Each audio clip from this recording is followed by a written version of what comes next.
The team recently launched LTK Search on the web. So this is a feature for people who know that they have something in mind they're going shopping for. They just don't know exactly what. So for example, maybe they're looking for a double stroller or a trench coat or a striped sweater.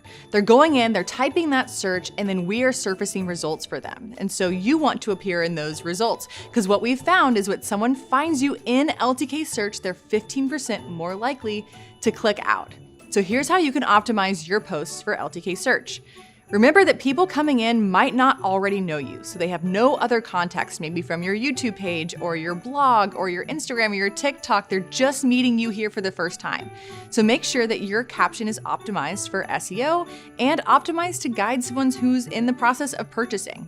So I'll give you an example. Whenever I post this outfit, I'm gonna let people know that this is a cashmere cape and it has a matching black shell underneath, and that this is a size small shell, and that this is by a small designer out of California that I met in college.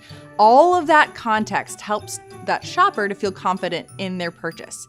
I'm also hopeful that through that caption, I'm building a relationship with that person who might have never heard of me before, and that they want to go deeper in my profile and ultimately follow me. So be sure that you're treating your captions in your LTK post just like you would a blog post or like a YouTube video. You want to make sure you have those SEO-friendly words there that describe what they're going to find in the picture and how they can best shop what you're showing them, because search is a growing opportunity and it's a great way for you to grow your audience.